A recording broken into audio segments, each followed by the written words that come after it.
capital market regulators from around the world converged on the city of Luxembourg recently for the 38th Annual Conference of the International Organization of Securities Commission, iosco, the platform saddled with the responsibility of regulating the global securities market.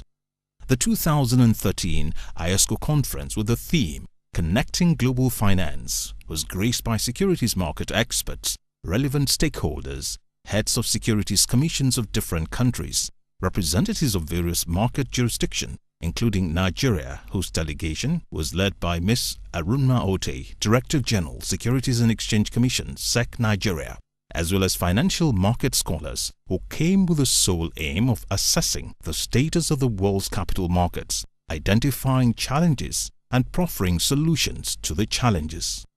The conference was declared open by Mr. Jean-Claude Juncker, the Prime Minister of Luxembourg, who maintained that the theme of the 2013 iosco conference, Connecting Global Finance, was in harmony with the value proposition of the Luxembourg Financial Center, which was promoting the city-state of Luxembourg as a crucial connector in global finance.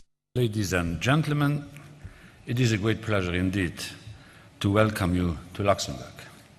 In fact, we are delighted, we are honored that the Luxembourg Supervisory Authority of the Financial Sector, the CSSF, has been chosen to host your annual conference, the main event in this organization's calendar. We consider this also as the recognition of the contribution that Luxembourg has made over the last decades in the field of international cooperation and integration, not only in the field of finance, by the way. The slogan of this year's annual conference is Connecting Global Finance. This slogan fits well with the value proposition of the Luxembourg Financial Center, which is quite essentially European and global in its reach. Luxembourg is home to people from over 160 different nations. But Toron has told us just a few minutes ago that's 170.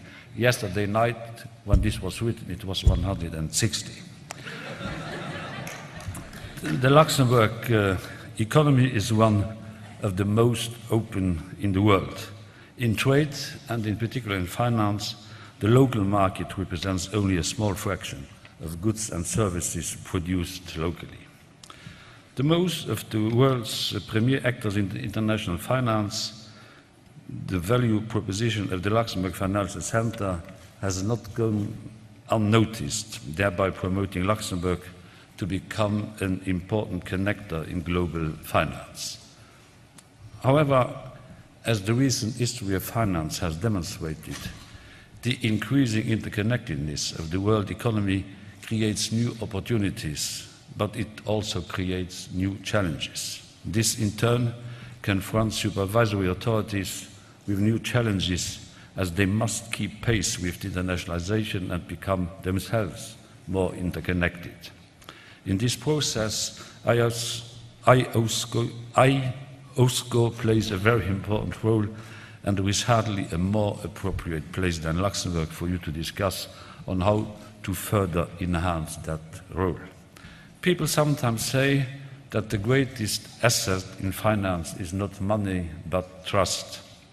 In order to restore the trust of all investors, retail, professional, institutional, wholesale investors in financial markets, regulators should set the example of meeting more often, discussing issues more frequently, and regulators should get to knowing each other better. They should exchange views and learn from each other's experiences, good and bad, for a better mutual understanding between regulators, taking into account the respective historical and cultural background, will certainly be beneficial for the investors, for the markets, and for the industry. In view of the fact that finance has become international, almost by essence, it is important that the regulators feel comfortable in their relationships with one another and that they can rely on each other. For regulators as well, mutual trust is the greatest asset. iosco has recognized the need for regulators to meet frequently, and the annual conference is probably the best opportunity to get a better insight into the approaches and working methods of the participating authorities. Of course, it goes almost without saying that the industry has to play its part and makes its contributions to restoring the trust of the investors. Today, iosco is recognized as the global standard setter for the security sector. iosco's members come from over 110 jurisdictions from all over the globe, and they regulate more than 95% of the world's securities markets. iosco is working intensively with G20 and the Financial Stability Board on the global regulatory reform agenda. It is in the interest of all the financial centers, but in particular in the interest of financial centers from smaller countries, to have financial markets that operate in an efficient, transparent, well-regulated environment and that apply the same standards and are subject to equivalent rules. Enumerating iosco's roles in responding to challenges confronting the world securities markets, Greg Metcalfe, iosco's board chairman, proffered that the organization should constitute the standard-bearer in confronting risks and threats. It must lead in setting standards for anticipating and responding to stress in markets across jurisdictions. He emphasized that iosco should be seen as a key reference point for global securities regulation by stakeholders, contending that it must be perceived as proactive, forward-looking and effective. I became chairman at a critical time in the financial services industry, I believe, for securities regulators and for iosco. I think we actually have a number of common challenges. But again, often challenges are also opportunities, and I see them more as opportunities than as challenges. First of all, I think market-based financing clearly is growing, is seen as a critical role to play in funding economic growth in the coming years. Secondly, the globalisation is a fact of life. It's a challenge, and I think it's an opportunity. Thirdly, the increasing importance of growth in emerging economies is absolutely important in terms of the role they will play in facilitating future economic growth. And then finally is financial innovation. Always a good thing, but what we need to be careful of is when it drives complexity and perhaps adverse outcomes. So as I said, I think that these are four key challenges, but I think, again, I think there are opportunities. I think they're ones which I believe that we are grasping and we will continue to grasp over the coming years. So let me just give you some idea of what I see as iosco's role in dealing with these challenges and opportunities. As I said, my view is that as an organisation, we want to be seen, I believe we are seen by many of our stakeholders, as the key global reference point for securities regulation by our stakeholders, whether they be policymakers, industry, or our fellow members. I want us to be seen to be, as an organisation, one that is proactive, forward-looking, and most importantly, that we're seen as being effective and what we do in terms of securities regulation. When we think about it, really we have three common collective goals. One is to make sure that investors in financial markets are confident and informed, that markets are fair, orderly and transparent, and finally, that we attempt or we try to reduce systemic risk. It's something we hold individually and collectively, and it is very much the objective of securities regulation and in turn collectively what we're focused on achieving at iosco as a global reference point. At our board meeting this week, we agreed to undertake a strategic review titled iosco 2020.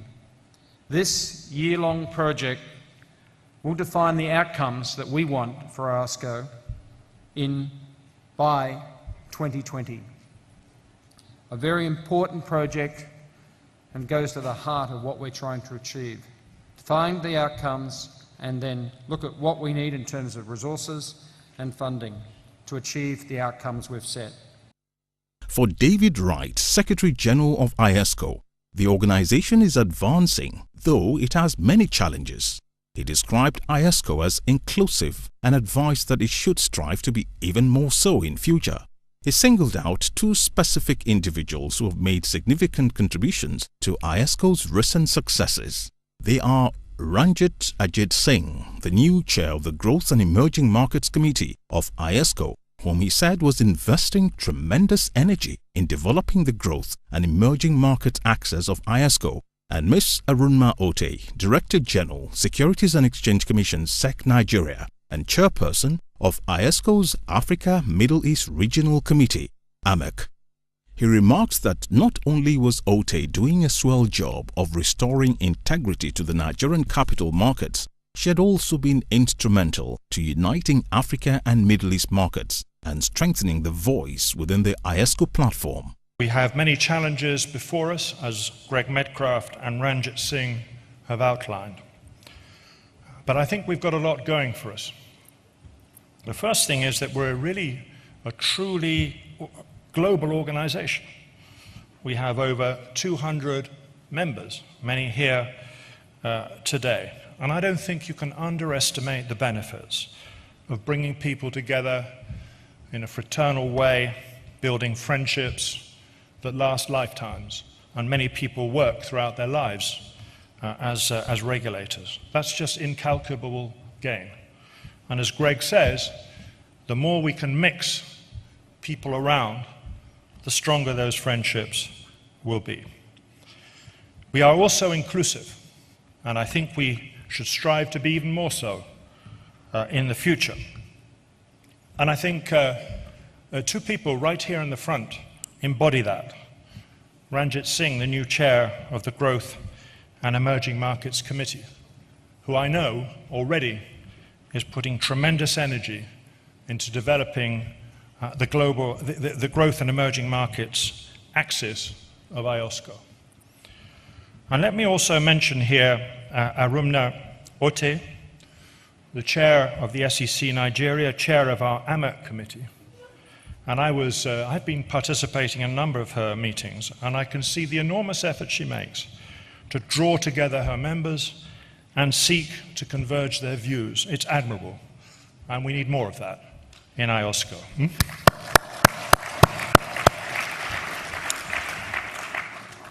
The third point I want to make is that I do believe we're cooperating more, and I think the MMOU, the Multilateral Memorandum of Understanding, is our witness. We now have, Prime Minister, over 2,400 exchanges of information for enforcement purposes among our members. We have 97 signatories. That's virtually the whole of the regulatory membership. And I think this is a tremendous success for iosco. And we're at the heart, iosco is at the heart of global financial regulatory developments, the G20 and the Financial Stability Board. It's absolutely essential that we play our role, that we, as Greg says, are the reference point for securities regulation. And it's very simple. If we're not, one other or some other regulatory organizations will eat our dinner and take our work.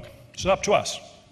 We'll either cooperate, do the job, or others will in the global regulatory pond. And I'm afraid there are too many in there, 18 organizations I've counted. So we must deliver our part, our crucial part of this global regulatory reform. Fifth point, we are on the growth side of the business. As Greg says, the world is shifting towards more market-based instruments and products. Interconnectivity is increasing. That is our role. Those are our markets. We have to regulate them. Wright also provided insight into areas of concentration for the organization in the years ahead. These are pushing securitization forward, working on cybercrime, stemming issues relating to cross-border arbitrage, and inventing new approaches to enhance investor protection and education. The panel discussion on Thursday, September 19, was particularly illuminating. The panel, moderated by Mark Salusi, President, Association of the Luxembourg Fund Industry, featured Arunma Ote of Nigeria, Leonardo Gomes Pereira, Chairman, Securities and Exchange Commission of Brazil; Jaime Gonzalez Aguade, President, National Banking and Securities Commission, Mexico; Ranjit Ajit Singh, Chairman, Securities Commission, Malaysia; and Jae Hoon Yu, Commissioner, Finance Services Commission, Korea. It discussed extensively the success factors for growing capital markets, leveraging the experiences and insights of the panelists. Let me open this panel discussion by taking a look at the current state of capital markets in the world and where they could be headed by 2030. If we consider equity market as a proxy, it's important for the first two slides. We are just considering equity markets here, and we use equity market as a proxy for the rest of capital markets. If we consider equity markets as a proxy for capital markets, the current balance of power lies in the developed world, which accounts for 69% of the global equity market cap. Goldman Sachs predict that the total equity market cap may rise from $43 trillion today to $145 trillion in 2030. At this point, emerging countries may represent 55% of the total, meaning that the balance of power will have shifted away. Those projections are based on two major assumptions. First, a significant expansion in the global capital market due to continuing deepening of equity markets in the developed world. Second, the rapid economic growth of emerging countries will boost their equity markets, which are currently at the early stages of their development. Let's now take a look at the top capital markets in the world today and in 2030. The top four is currently dominated by two Anglo-Saxon markets and two Asian markets, which is already an indication that we have gone through some of that evolution already. Economists at Goldman Sachs predict that by 2030, China will surpass the US. China's aggregate market cap, both mainland and Hong Kong, is projected to rise from 4.7 trillion to 41.4 trillion in 2030. Another important thing to notice is the arrival in the top four of two developing countries, India and Russia, with 10% and 9% annual increase respectively. One important goal of capital markets is to foster economic productivity by financing innovation. In other words, providing access to funding to a large range of issuers. From the big ones, which prefer to diversify the financing of their activities by tapping into financial markets, to the smaller ones, which find it more and more difficult to finance their growth through the banking system. Fourth, increasing the pool of investors and make it easier for them to invest in capital markets. I'm particularly fond of this one, being the chairman of the Luxembourg Fund Association. To foster the emergence of institutional investors, such as mutual and pension funds, deepens the local investor pool and provides more liquidity in the market. At the same time, the role of capital market is to help investors diversifying their risk and investment through a large spectrum of assets and instruments. They also help to reduce the cost of acquiring and processing information before making informed investment decisions. Finally, and as a net result of those four enablers, capital markets should provide liquidity to market participants. In that respect, financial globalization has contributed to the concentration of market capitalization and liquidity in a few international financial centers such as London, New York, and Tokyo. Financial activity in these centers vastly overshadows market activity elsewhere, at least for the time being. This is why liquidity in developing markets is an area of concern. To improve regulation, market infrastructures, issuers' access to capital markets, and investor participation can only help future growth markets to improve their liquidity.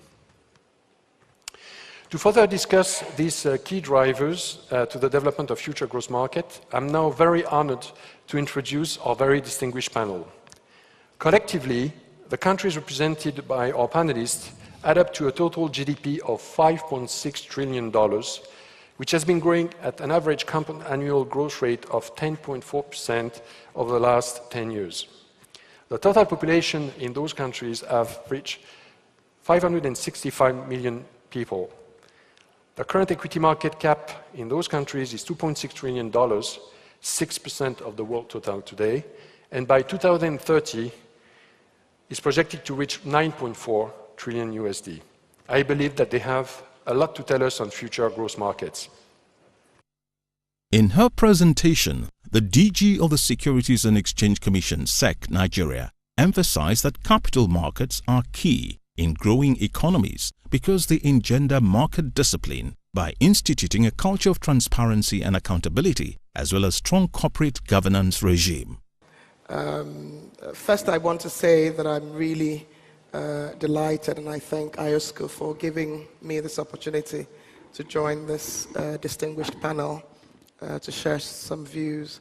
And I just want to reiterate what's been said over the last few days about the Luxembourg being an absolutely outstanding destination. I said to Jean-Marc that the only thing that he didn't do very well with was the weather, and I think today he's done a good job on that. I think I'll do it a bit differently. Let me assume that all of you are Nigerian citizens, and I'm trying to make a case for the capital markets. I know I'm speaking to the converters, so just pretend you're Nigerian citizens, and then tell me how I've done afterwards. Well, first and foremost, you know that our Ministry of Planning released a master plan on infrastructure and said that over the next 30 years that we need $3.9 trillion of funding for infrastructure. And you know when you want to travel from Lagos on the Lagos-Ibadan road, you know it needs fixing. You know Niger Bridge needs fixing. You know the rail network needs replacement. The African Development Bank also said to us that every year we need $35 billion of funding over the next 10 years in infrastructure. You know our total budget for everything of the federal government is about $30 billion. So if we didn't pay salaries, if we didn't fund health, didn't fund education, we would still not have enough for infrastructure. The answer for me is really supporting us in the development of our capital markets so that we can find ways, whether through securitization, securitizing toll roads, whether through enabling foreign investors to invest in our markets, so we can better support the huge infrastructure needs of our country, which also provides, in my opinion, huge opportunities for us to unlock the potential of Nigeria. So that's government.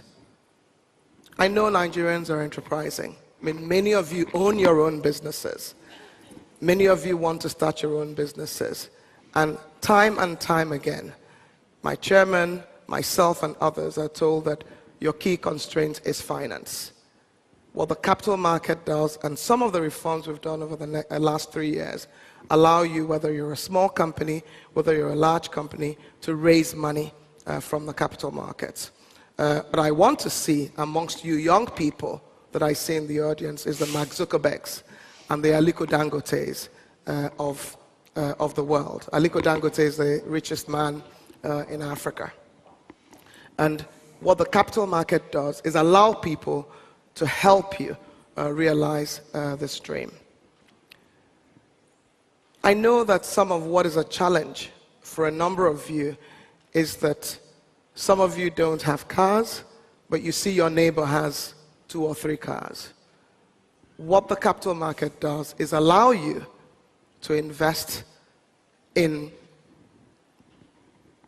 some companies that are doing very, very well. And maybe you'll be able to purchase a car and not feel so bad. Because I know that that's an issue for the social and political future of our country. We all want to create wealth, but we also want to feel that we're as wealthy as our neighbor. I also know that corporate governance, transparency, and accountability is an issue that's been talked about so often in our country. You want to see companies that abide by the highest standards, because often people don't realize how so committed we Nigerians are to ensuring that things are done properly. But you also want to see whether whichever state you come from the 36 states in Nigeria, you want to hold your state governors accountable. When they come and issue bonds in the capital markets, what happens? They have third parties scrutinizing them.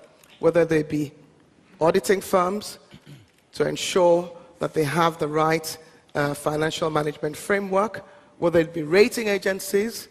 So you have the opportunity, you have more information to hold your leaders accountable. This, for me, is even more important as we entrench our democracy than just raising money. Did I do a good job in convincing you about the capital markets? Not quite. Yeah. But I do think that over the years, Mark, when you look at research or empirical evidence, I think there's no doubt that capital markets are key to growing economies.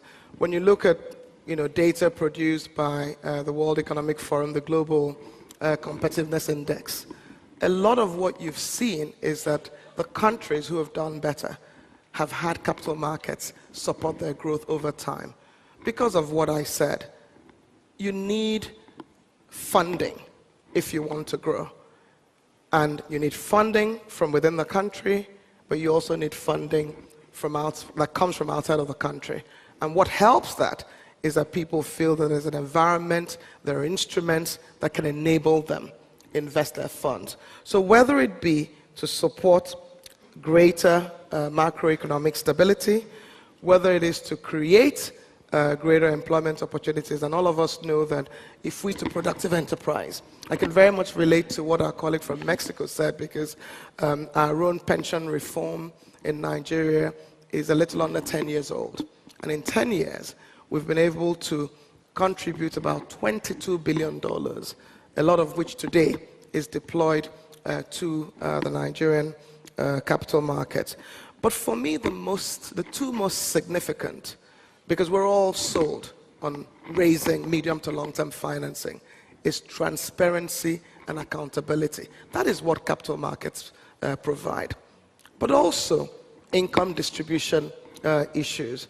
I was myself following some of the issues in Brazil and some of the protests, and I said to myself, look at what President Lula and Mrs. Delma have done in terms of raising the bar, income distribution and wealth distribution. And finally, of course, the diversification of risk is something that capital markets helps us do. In your introduction, Mark, you talked about what I would consider the overdependence, particularly in emerging markets, on banking finance. And I think that as our markets develop, there are clearly many different types of alternatives in terms of funding, and therefore in terms of risk management and risk diversification. So those would be my initial thoughts around what is the story that each of us must tell as we encourage everybody to understand the value of capital markets in our countries, not just for GEMS, but also even for developed markets. Emphasizing that Nigerians are by their very nature very enterprising people who need empowerment to overcome the hindrance of financial constraint, Oche stressed that the Securities and Exchange Commission (SEC) Nigeria has implemented reforms in the last 3 years which have eased the process of capital raising in the market for small and big firms alike, as well as sovereigns. You do need an ecosystem. In fact, in Nigeria, as an economic management team, what we have done is basically say that we must start with the venture capital private equity industry, because if you don't nurture companies properly from the very beginning, when they list, they may not be able to sustain the requirements or the response to the requirements that young people enjoy. So for example, our Ministry of Communications Technology basically puts seed money in an innovation fund, and that fund is being managed by a well-known VC PE firm. And the idea is to support young people in their business ideas, but also that all of us, a number of business planning competition initiatives around the country that are supported, either targeted at women, targeted at young people. And the idea is, because Nigerians are very enterprising people, is that from the very beginning, their support services, so that they understand what it means to run a company. And we are very interested in participating in those initiatives, because what we want to see is that when those companies then come to list on our alternative securities market, that they're very, very well prepared. Our exchange, of course, has revamped the requirements for listing, because before they were not really responsive to small and medium scale enterprise. So the alternative securities market, which existed before, today has what you have, which is quite similar to what South Africa has, which is that you have nominated advisors that work with you from the beginning and stay with you through the listing process. So my own point is that how those companies begin and are managed before they come to the official public markets is very, very important to their sustainability and to their survival. The panelists also dwelt on the reform options they are currently exploring to boost market performance in their respective jurisdictions. In his presentation, Ranjit Singh, Chairman, Securities Commission of Malaysia, explained that a strong regulatory foundation was needed to ensure future growth of capital markets. And this is a question for Ranjit. So Ranjit, we talk about regulation as being key for the development of capital markets, in particular regulations intending to protect creditors and investors. Can you explain, based on your experience in Malaysia, but also as a result of your role as Vice Chairman of the Board of iosco, the importance of laying down the right regulatory foundation? Proper regulation can also lead to innovation. Malaysia is the global leader in Islamic finance, with more than 65% of the global sukuk outstanding. From that point of view, can you tell us also to which extent this leading position was made possible by new and innovative regulations?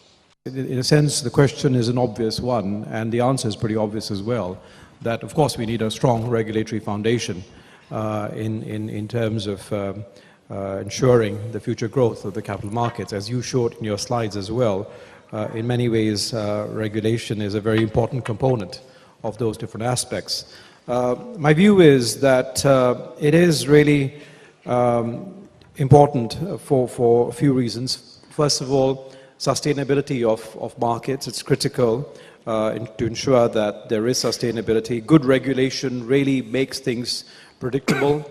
The predictability, provides a key element in terms of fostering trust and confidence. And it is the deepening of trust that essentially gives the capital markets resilience and, most importantly, the potential for sustainable long-term growth. Now, what exactly constitutes the right regulatory foundation, in my view, is really one that provides confidence through regulatory certainty and fostering trust through good governance. It must also, as you touch on the issue, also allow for financial innovation that produces good positive outcomes whilst avoiding the negative outcomes that, that we've seen happen. In many ways also, I believe that it is important that as regulators, we start talking less about the cost of regulation and more about the value of regulation. And in many ways, clearly you can see that, markets, I believe, should begin to use a sound regulatory framework as a major source of competitive advantage in many ways. My view is issuers and investors will ultimately go to where there is quality regulation, and we must not, as regulators, deviate from that particular path. However, of course, it's challenging because in many ways regulation and the foundations are, as I said, are obvious, but the regulatory framework and the key aspects of how we regulate markets, in my view, certainly does change as the state of the market and the environment that we are in changes as well. And you asked me for the experience of Malaysia. Yesterday I spoke more broadly, my thoughts around the subject. But let me now bring it closer to home, so to speak, and tell you in the Malaysian context how we've approached this. For us, the regulatory foundation really is something that we've worked on, if I look at it, in a few stages of development. It is a continuous process, sequenced, very much taking into cognizance where the market is at. Unfortunately, also driven by some experiences that we had during the crisis, Asian financial crisis. And in a way, the kind of measures that we took post-Asian financial crisis were validated during the resilience that the market showed during the global financial crisis and events more recently. If you look at the foundations, of course, I think in the beginning, it was all about streamlining, creating the right sort of regulatory environment, ensuring that we had the fundamental aspects. A lot of it was focused around investor protection and orderly markets, ensuring that we were able to provide an environment where investors were comfortable to participate in the markets, and at the same time addressing issues around areas like corporate governance. And I want to touch on issues like corporate governance, because you will see that our approach on corporate governance is also changing over time. In the first instance, when we had the Asian financial crisis, there were clearly some very significant corporate governance related issues that arose during that time in Asia. And the idea of course, was to be able to set the right foundations around corporate governance, which were premised on three aspects, both ensuring that there is strong regulatory discipline, ensuring that there is also market discipline, and as well as self-discipline. But I must say that if I were to show you a slide, the regulatory discipline part was disproportionately larger than the other two. And we focused very much on ensuring the rules were in place and a codification of best practices. The second enabler that we have identified for developing capital markets is the quality of the market infrastructure. And Brazil financial markets in general and its derivative market in particular are recognized internationally as a very sophisticated marketplace. Building on Brazil's experience in this field, Leodano, can you explain the importance of developing a modern market infrastructure? According to you, what should be its most important features? To what extent are technology enhancement conducive to success? And last but not least, how can emerging countries currently developing their domestic markets catch up with or even leapfrog the standards laid down by more established marketplaces when it comes to the market infrastructure? So,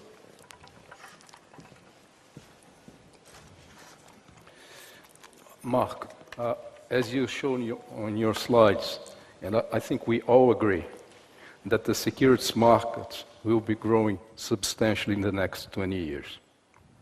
We also believe that emerging markets will be contributing with a major share of that growth. However, the speed of growth will certainly depend on the capacity of the infrastructure to bring transparency and safety to the process. I am confident that the continuous evolution of regulation is critical to the process. Today's speed and complexity of the markets do not leave room for a grow first and regulate later option. Regulating securities markets is getting more and more challenging due to several reasons, and I would like to highlight some of them. Products are more complex than they used to be in the past, combining different building blocks in new instruments. Proliferation of shadow banking structures challenges the limits of prudential regulation. As we believe that we have seen everything about shadow banking, new structures continue to come up. Technology is evolving fast and heavily impacting how securities trading occurs. Information flows are totally free using new channels of media, and cross-border activity is only going to increase. Therefore, the risk of something go wrong and trigger a contagious event that could do harm to the market and to our regulatory efforts is much higher today than 5 years ago. In that sense, we need to build market infrastructures that answer to this new environment and are safer as we go along. Investors have to feel protected.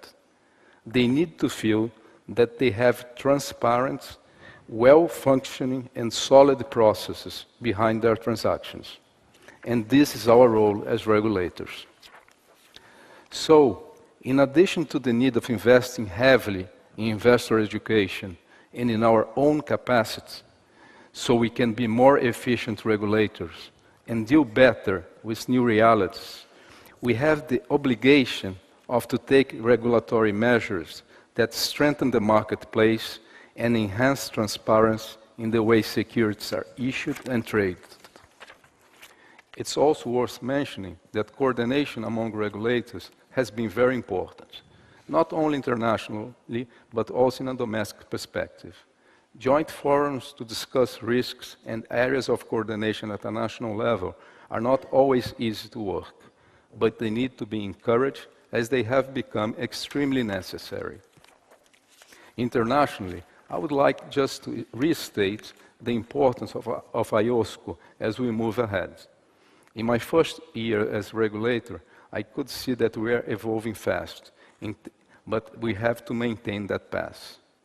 For us to execute better our role and be credible with other forums, such as the Financial Stability Board, the consistency in terms of representation needs to go hand in hand with the necessary attention that we give to issues such as market infrastructures. Through their various presentations, the panelists established that through faithful implementation of a reform agenda focusing on proper oversight and regulation, right market infrastructure, stimulating investor and issuer participation, capital market performance across jurisdictions in mediating the flow of capital, strengthening macroeconomic efficiency, and providing stimulus for a saving and investment culture will be greatly boosted.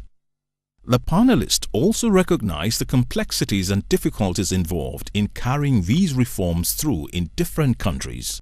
To ensure that the reforms succeed, reform proponents need to develop well-articulated positions on reform implications for their countries, the people, and economies. A great number of developing countries are creating specialized equity markets besides the main exchange in order to facilitate access to financing for SMEs. In Korea, the Financial Service Commission has created such a stock exchange for SMEs called the CONEX. Jae-hoon, can you explain what are the main features of SME exchanges? Why do some of these exchanges fall short of expectations while others are successful? Well, thank you very much. As a matter of fact, as you may know, SME financing in the capital market is not a new issue. Everybody has been talking about this for how many years, I can't tell. And not necessarily in this instance, like iosco, but in many developing agencies and development financial institutions have talked about it. Yet, we didn't really have the full picture of how to address this issue. So, so this is really opportune time. In particular, the SMEs are having difficulties in getting the better access to bank credit under the Basel III, while the low growth, low interest rate environment have pressured the investors desperately looking for a market yield plus alpha yield assets. Therefore, if we are a little bit successful more in terms of developing SME market, then I think it will be a huge step forward in terms of SME finance, but also the deepening the capital market, developing and developed world. Having said that, I found that the JAM committee report, which addresses exactly this issue, and I'm very happy to see that. Maybe I can bring in my own two perspectives in order to improve our collective thinking and collective working towards this subject. Number one is the SMEs. When you talk about SME financing or SMEs access to the capital market, as a matter of fact, SMEs are so heterogeneous group. They are all different, and the ambitious venture business guy open his shop at the garage is is pretty much different from fish vendor on the street. They are common in terms of their small amount of capital, but their profile in risks, their profile in their future yields are so different. I'm telling you this because not every SMEs is seeking for access to capital market. especially the public capital market, is not necessarily suitable place for every SMEs. That realization is very important because we are designing a specific market segment aiming at the SMEs. So we need to better understand who are the most suitable SMEs for this particular financing tool. So my recommendation in that regard is, yes, securities regulator like us can champion this issue as we do now, that we how to make sure the better access to capital market for SMEs, but it is not only doable by securities regulator. Changing regulation might be the last one, maybe the easiest part of the world. Therefore, we need to bring this important policy agenda at the highest national level so that we can mobilize all the resources available in the nation. So Jaime, based on your experience, can you explain how pension fund and mutual fund reforms can foster capital market development? How important is it for small investors to access market directly and indirectly? And what are the prerequisites to make it happen? Yes, Mark, thank you. Well, as it was said before, this is a sequence and stages in regulation. So yes, we started in 1997, but we have done many other changes in regulation before or afterwards. We did some changes in 2001, 2005, and currently we're doing also some very important changes in the financial sector regulation in general. But coming back to 1997, this was right after the 1994 crisis that we had, as everyone remembers probably, the tequila effect, which was very bad on banks and very bad on the economy of the country. And we had a pay-as-you-go system in the pension fund, no pay-as-you-go system in which younger generations of workers pay for the older generations who have already retired. At that time, the net present value of what we were supposed to pay, or younger generations were supposed to pay at that time, was 140% of the GDP of 1994. So that imposed a very large fiscal deficit in Mexico, or probably would have been a very large problem for the fiscal in the longer term. So we changed that to a defined contribution system in which we had individual accounts for all the workers, private workers, because federal workers didn't had the change until 2007. But so one day to another, we had to change and create a whole new market, especially for fixed income, in which we created an agency that is called CONSAR, that looks over the new managers of funds that were also created especially for this purpose, with mutual funds that were created especially for this purpose. Let me tell you that I was the first supervisor of that agency for the newly created funds that were going to receive from one day to another 11.5 million accounts with around $7 billion. So it was a very interesting process. And this created, as I was saying, a new market with new instruments, with new investments, and a new way of doing in the market. Currently, these funds have in assets around $300 billion. So it has grown a lot in these years. And what it has done also for the workers is that in a country that we weren't used to saving, now people know their own accounts. They can save, they can diversify their assets. They receive an account on a yearly basis, and then they know what they have, where their money is, and what they'll retire with. But it's also very important that the investment regime that these funds have been also been more flexible in time. As the curtains drew on the 2013 iosco conference, one thing that rang through all the agreements reached by the participants was the desirability of a strong enforcement mechanism to check market abuse, which is what the organization has focused on for many years. It is the business of market regulators, the conference concluded, to ensure that markets are fair, efficient and transparent. Otherwise, the trust of investors will erode.